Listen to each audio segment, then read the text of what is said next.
بسم اللہ الرحمن الرحیم، السلام علیکم جی۔ ہماری خوش نصیبی ہے، خوش قسمتی ہے، پاکستان کا ایک بڑا ممتاز اور نمایاں نام، اور وہ نام ایسا ہے کہ جو لوگ زبان سے، ادب سے، تہذیب سے، اپنی تاریخ سے، اپنے کلچر سے، اسی طریقے سے ان اقدار اور روایات سے جو ہماری مٹی میں پیدا ہوئی ہیں کسی بھی درجے تعلق رکھتے ہیں، وہ ان کی شخصیت سے نہ صرف یہ کہ واقف ہیں بلکہ ان سے استفادہ بھی کرتے رہتے ہیں۔ پاکستان کو عالمی سطح پر انہوں نے مختلف چیزوں میں نہ صرف یہ کہ روشناس کروایا، پاکستان کے اندر بھی خواتین کے حقوق ہوں، لوگوں کے اندر اردو زبان کو عام کرنا ہو، اور سب سے آگے بڑھ کے اخلاقی تربیت اور تعلیم اور ہمارا تہذیبی رچاؤ اس کو برقرار رکھنا ہو، سب کو انہوں نے آگے بڑھایا۔ میری خوش قسمتی ہے، ہم سب کی خوش قسمتی ہے، امریکہ تشریف لائی ہوئی تھی، ہم نے دعوت دی کہ گاندھی سینٹر تشریف لائیے۔ جناب ڈاکٹر عارفہ سید صاحبہ، السلام علیکم ڈاکٹر صاحبہ۔ وعلیکم السلام۔ خیر عافیت سے ہیں ڈاکٹر صاحبہ؟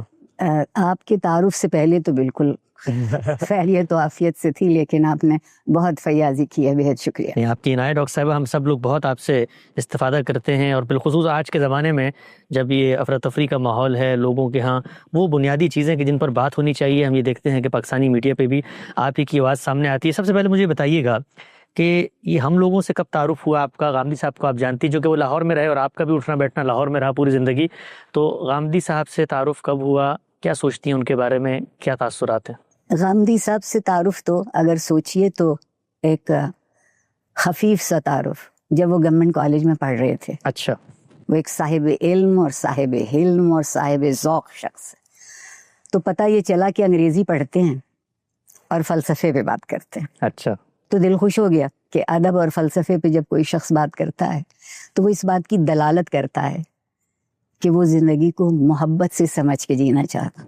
تو مجھے چونکہ زندگی خود بہت اچھی لگتی اور میں گناہ گار ہوں، مجھے دنیا بھی بہت اچھی لگتی ہے، کیونکہ اگر یہ دنیا نہ ہوتی تو زندگی کے معنی نہیں ہو سکتے تھے۔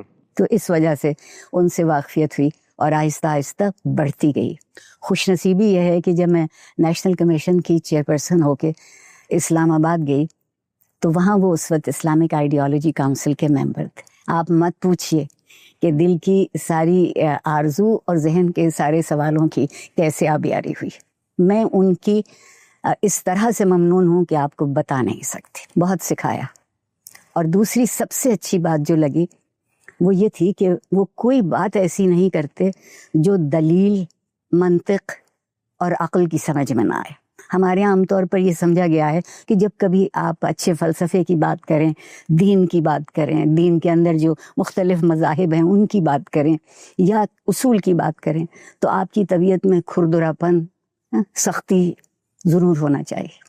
غامدی صاحب نے اس تصور کو الٹ دیا اور میرے جیسوں کو یہ یقین ہوا کہ اسلام پر اس سے اچھی بات روشن نہیں ہو سکتی۔ سبحان اللہ۔ زندگی کی بات ہو، اور میں ایک اپنی جہالت میں ایک اور بات جانتی ہوں کہ آج ہمارے ہاں جو بذوق خود ہمارے خود کو مذہبی رہنما کہتے ہیں اور سیاسی رہنما بھی ہیں، انہوں نے ہمیں یہاں لا کے کھڑا کر دیا ہے کہ دین چند عادتوں اور چند رسوم کے دہرانے کا نام ہے۔ میرے جیسے دیوانے خوش نصیب اس لیے تھے کہ ایک اچھے خوش خیال گھرانے میں پیدا ہوئی، وہ کہ اس میں میرا نہ انتخاب ہے نہ مجھے کچھ میسر، اور اس سے فائدہ یہ ہوا کہ رسم اور عادتیں دین نہیں ہو سکتی۔ دین تو اصول ہیں، آپ دنیا کے کسی کونے میں رہیں، کوئی لباس پہنیں، کوئی غذا کھائیں، لیکن جب سوچیں تو اس کی بنیاد اصول پر ہو۔ اس لیے اگر کوئی چیز کبھی نہیں بدلے گی تو میرے رب کا دین نہیں بدلے گا۔ سبحان اللہ، بہت خوب، بہت ہی خوشی ہوئی آپ کا تعارف آپ نے بتایا کہ بڑے زمانے لمبے عرصے سے ہے۔ ڈاکٹر صاحب یہ بتائیے گا، ہم لوگ تو اب آپ کو اس کو کہتے ہیں اپنی تاریخ کے ایک نمونے کے طور پہ چاہتے ہیں اپنی نئی نسلوں سے متعارف کرائیں۔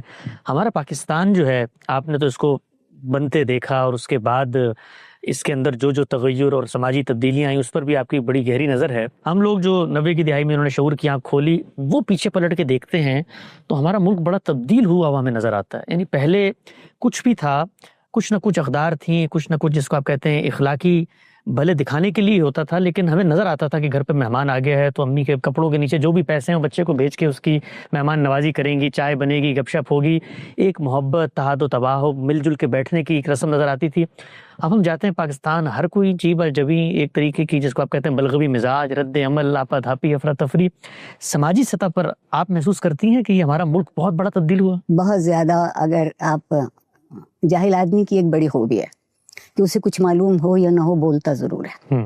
اس تعریف پہ میں صادق آتی ہوں، بہت بہت بات کرتی ہوں، اور مجھے سب سے زیادہ تکلیف اس بات کی ہے کہ جو جنوبی ایشیا کا مسلمان ہے اس کے پاس بڑی قوی اور توانا تہذیبی وراثت موجود ہے، میں روایت نہیں کہہ رہی، ورثہ موجود ہے، اور اس ورثے میں برداشت اور حلم سب سے بڑی چیز تھی۔ میں جنوبی ایشیا کا مسلمان ہوں، مجھے دوسرے مذاہب کے ساتھ جینا آیا، دوسری زبانوں کا احترام کرنا آیا، دوسرے لوگوں کے جو پیمانے ہیں آپ ان سے اختلاف کرتے ہوں صحیح، مگر ان سے دشمنی کی گنجائش نہیں ہو سکتی۔ اور میری سمجھ میں بہت دنوں سے بات کہہ رہی ہوں، آپ شاید میری اس کو کچھ بہتر کر سکیں، کہ ہم اب ایک دوسرے سے وہ سوال پوچھتے ہیں جو خدا ہم سے پوچھے گا۔ بہت اہم بات کیا آپ نے۔ ہم وہ سوال ہی نہیں پوچھتے جو ہم ایک دوسرے سے پوچھ سکتے ہیں، ہم وہ کام ہی نہیں کرتے جو ہم ایک دوسرے کے لیے کر سکتے ہیں۔ ایک عجیب وحشت ہے، اور وحشت سوائے دہشت کے، نفرت کے اور غصے کے کسی اور چیز کو جنم نہیں دیتی۔ رواداری میں کمال یہ ہے کہ وہ انس پیدا کرتی ہے، برداشت آپ میں آتی ہے، قبول کرنا ضروری نہیں ہے لیکن اس کی توہین نہ کرنا لازمی ہے۔ ہم نے توہین کا راستہ اپنا لیا، اور توہین کے راستے میں ٹکراؤ ہی ٹکراؤ ہوگا اور کچھ نہیں ہوگا۔ اس لیے میں مسلسل کہتی چلی جاؤں گی کہ آج کی دنیا جو تعلیم دے رہی ہے اس سے روزگار تو بہت اچھا نصیب میں آ سکتا ہے، لیکن وہ تعلیم تربیت سے جدا ہو گئی، اور چونکہ تربیت سے جدا ہو گئی اس لیے نہ زندگی کے معنی آتے ہیں، نہ زندگی سے محبت ہوتی ہے، اور نہ زندگی قیمتی لگتی ہے۔ جی بالکل ٹھیک ہے، نہیں بہت ہی آپ نے اہم بات فرمائی۔ ڈاکٹر صاحب یہ بتائیے گا کہ ہمارے ملک میں کم سے کم یہ تھا کہ ہماری ایک زبان تھی، زبان آپ سے بہتر کون جانتا ہے، ایک پوری تہذیب کو لے کر آتی ہے، پورا ایک علم ہے ماضی کی تراث سے، اس سے وہ آپ کو جوڑتی ہے اور آپ کی شناخت اس سے واضح ہوتی ہے۔ فارسی عربی تو ہم سے پہلے چلی گئی تھی، اردو اب چلی گئی، انگریزی ہمیں آتی نہیں ہے۔ آپ کو کیا لگتا ہے کہ پاکستان کے اندر اس وقت جو بچہ بڑا ہو رہا ہے اس کا ورلڈ ویو کیا ہے، یعنی وہ کہاں سے اٹھا ہے، اس نے کہاں جانا ہے؟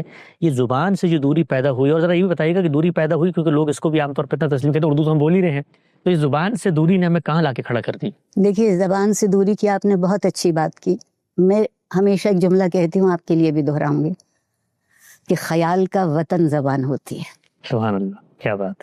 اور جب آپ کے پاس زبان کے لیے گنجائش نہیں رہے گی تو خیال تو ختم، خیال ختم ہو۔ میں اور آپ لفظوں کے بغیر نہیں سوچ سکتے۔ جب ہم سوچتے ہیں تو لفظ تصور ہوتا ہے، اور جب ہم بولتے ہیں تو لفظ پیکر ہوتا ہے۔ اب صورت یہ ہے کہ اگر تصور اچھا ہوگا تو پیکر بھی اچھا ہوگا، اور اگر تصور اچھا نہیں ہے تو پیکر کو بھول جائیے۔ افسوس یہ ہے کہ جس انگریزی کے ہم اتنے گن گاتے ہیں، اور آپ میری بغاوت دیکھیے، انگریزی کی کھاتی ہوں، اردو کی گن گاتی ہوں۔ اردو کے اس لیے گن گاتی ہوں کہ یہ وہ زبان ہے جس نے دوسری زبانوں کے صرف ادب اور لغت کو نہیں لیا، بلکہ وہ اثر جو معاشرے پر ہوتا ہے اس کی تاثیر اپنے اندر رکھی۔ تو جب آپ اردو بولتے ہیں تو آپ کو اندازہ ہوتا ہے کہ یہ ایک کسی خاص طبقے کی، ایک کسی فرقے کی، ایک کسی گروہ کی، کسی قوم کی زبان نہیں ہے، یہ ایک تہذیب کی زبان ہے۔ اردو نے کمال یہ کیا کہ تہذیب کو آپ کے سامنے مجسم کر کے کھڑا کرتی ہے۔ اگر اردو سے ہم ناواقف تو ہوئے، اب تو مذاق اڑاتے ہیں۔ جو کوئی اپنی زبان اور اپنے تہذیبی ورثے کا مذاق اڑاتا ہے، دنیا میں بھی آج بھی اس کے لیے کوئی گنجائش نہیں ہوتی۔ ہمارے ساتھ یہی ہوا ہے، بالکل ایسے ہی، گھبراہٹ کا شکار ہے جان۔ ہم لڑتے بہت اچھا ہے، ہم بات نہیں کر پاتے۔ بالکل صحیح۔ یہ بتائیے گا ڈاکٹر صاحبہ کہ آپ نے خواتین کے حقوق کی، جس کو آپ کہتے ہیں ایک طریقے کی پوری تحریک کو فکری سطح پر بھی اور عوامی سطح پر بھی جہاں جہاں آپ کو موقع ملا آپ نے یہ آواز بلند کی کہ بھائی یہ جو تفریق تمہارے ہاں موجود تھی اور بالخصوص ہمارے بر صغیر میں وہ نظر بھی آتی ہے، اس کے خاتمے کا وقت ہوا چاہتا ہے، اور وومن امپاورمنٹ، بچیوں کو یہ شعور دینا کہ تمہاری اپنی ایک شخصیت ہے، تمہاری ایک اپنی جداگانہ حیثیت ہے، آگے بڑھو اور سماج میں اپنا کردار ادا کرو۔ کچھ بہتری نظر آئی آپ کو پاکستان میں پچھلے کچھ عرصے میں تعلیم کے نتیجے میں خواتین کی خود مختاری کے حوالے سے؟ اگر ذرا سے پھیلا کے دیکھوں تو شاید بہت منفی جواب دوں گی کہ اتنا نظر نہیں آتا، لیکن ہوا ہے، لیکن ہوا ہے۔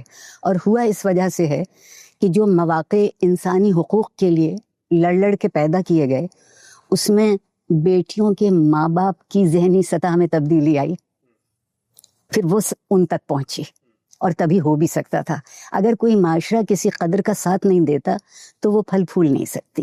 اس لیے جو میں ایک بات اور بھی کہتی ہوں, میں عورتوں کے حقوق کہتی نہیں, انسانی حقوق ہیں. سبحان اللہ. کیوں عورت کا انسان نہیں ہے, اس کے حقوق کہیں اور سے آئیں گے؟ بالکل نہیں. میں بہت, مجھ سے اپنے بھی خفا ہیں, بیگانے بھی ناخوش, یہ انسانی حقوق کی بات ہے. اب یہ ایک اور بات ہے کہ پروردگار نے مجھ کو کن خاصیت اور کن خصوصیات کے ساتھ پیدا کیا. میرا ایک مادی وجود ہے, اس کی شکل و صورت مختلف ہے. اس مادی وجود کی شکل و صورت مختلف ہونے سے یہ کہاں ثابت ہوا کہ میرا اخلاقی وجود بھی مختلف ہے؟ سبحان اللہ. کیا جب میدان جنگ میں سپاہی لڑنے جاتا ہے تو قد لڑنے جاتا ہے, وزن لڑنے جاتا ہے, بینائی لڑنے جاتی ہے, کان لڑنے جاتے ہیں, یا حوصلہ, ہمت, ارادہ جاتا ہے؟ اگر یہ جاتا ہے تو وہ عورت کے پاس بھی ہے. اور جتنی چومکھی وہ زندگی میں لڑتی ہے, مرد اتنا چومکھی نہیں لڑتے. اور میرے پروردگار نے جب سزا اور جزا کی میزان رکھی تو یہ نہیں کہا کہ عورتیں سب کی سب جہنم میں جائیں گی جیسا کہ ہم سے آج کے ملا کہتے ہیں, اور آپ سب لوگ جنت میں بیٹھیں گے. نہیں کہا کہ جو یہ کرے گا اس کے ساتھ ایسا ہوگا.